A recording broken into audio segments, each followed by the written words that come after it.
Hello everyone. Today we will study our chapter 5 of next topic. What are the different branches of the legal system? Means विधि व्यवस्था की अलग अलग शाखाएं कौन सी हैं? So let's start. The above case of the dowry death falls within what is considered a crime against society and is a violation of criminal law. इसका मतलब है कि दहेज हत्या का यह जो मामला समाज के विरुद्ध अपराध की श्रेणी में आता है, जो जिसके बारे में हमने कल वीडियो में स्टडी किया था, वो उस तरीके के केस समाज के विरुद्ध अपराध की श्रेणी में आते हैं. In addition to criminal law, the legal system also deals with civil law cases. और यह जो आपराधिक कानून का उल्लंघन है और फौजदारी कानून के अलावा हमारे विधि व्यवस्था दीवानी कानून या सिविल लॉ से संबंधित मामलों को देखती है. You read in chapter 4 of how a new civil law was passed in 2006 to protect women against domestic violence. आपने चैप्टर 4 में यह पढ़ा कि किस तरीके से नया सिविल लॉ पास किया गया 2006 में, जो कि वुमेन के अगेंस्ट होने वाले डोमेस्टिक वायलेंस के को प्रोटेक्ट करने के लिए पास किया गया था या बनाया गया था. Look at the following table to understand some of the significant differences between criminal and civil law.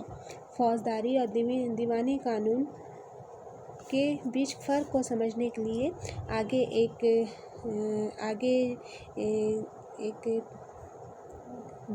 तालिका दिया गया है जिसे हम स्टडी करेंगे कि जो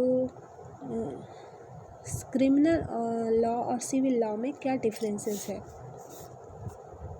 सबसे पहला डिफरेंस जो क्रिमिनल लॉ और सिविल लॉ में है, फर्स्ट है डील्स विथ कंडक्ट्स और acts that the law defines as offences.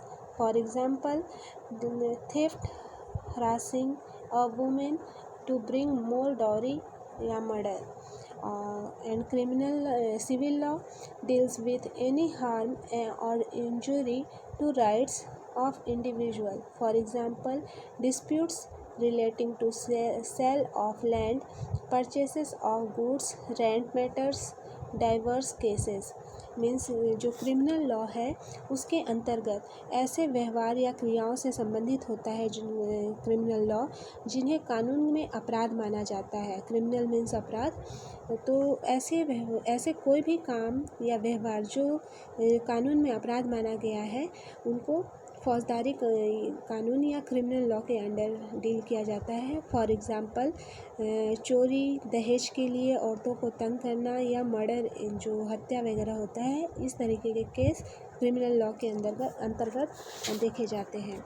और सिविल लॉ, जिसे दीवानी कानून भी कहा जाता है, इसका संबंध व्यक्ति विशेष के अधिकारों के उल्लंघन या अवहेलना से होता है. फॉर एग्जांपल, जमीन की बिक्री, चीज़ों की खरीदारी, किराया, तलाक आदि से संबंधित जो भी विवाद होते हैं, जो भी मामले होते हैं, वो सिविल लॉ में डील किए जाते हैं. नेक्स्ट डिफरेंस जो है क्रिमिनल लॉ में, वह है कि it usually begins with the loading of an first information report, means FIR, with the police who investigate the crime, after which a case is filed in the court.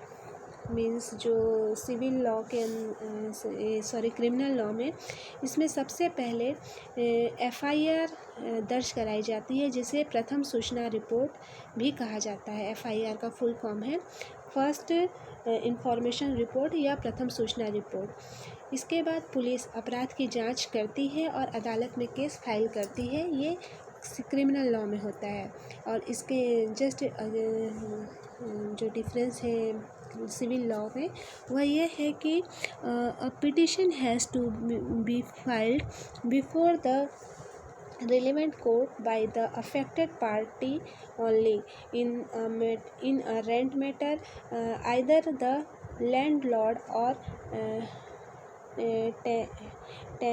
tenant can file a case. Means प्रभावित पक्ष की ओर से civil law में प्रभावित पक्ष की ओर से न्यायालय में एक याचिका दायर की जाती है। अगर मामला किराए से संबंधित है तो मकान मालिक या किराएदार मुकदमा दायर कर सकता है।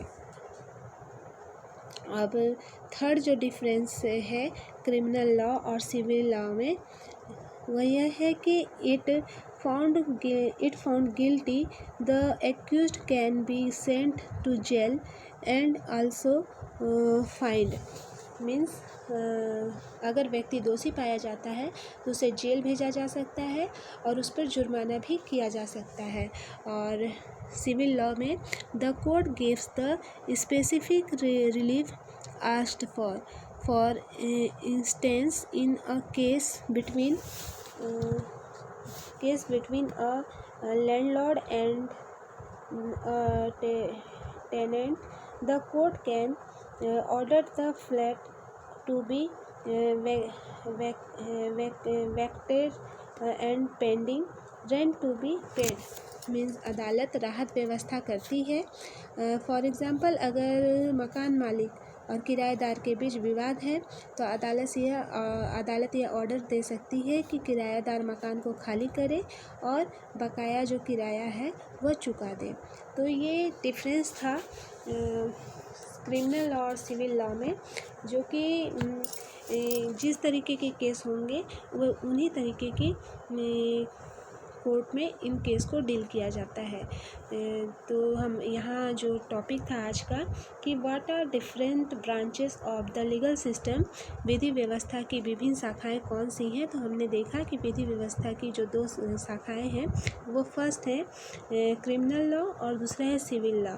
और इन्हीं दो ब्रांचेस के अंतर्गत जो भी केस आते हैं, जैसे केस रहते हैं जो क्रिमिनल लॉ के होंगे वो क्रिमिनल लॉ कोर्ट में डील किए जाते हैं और जो सिविल लॉ के केस होते हैं वो सिविल कोर्ट में डील किए जाते हैं।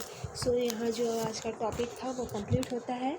आई hope that you have understood well what was thought in today's video. Next topic of this chapter we will study in our next video. Thank you for watching.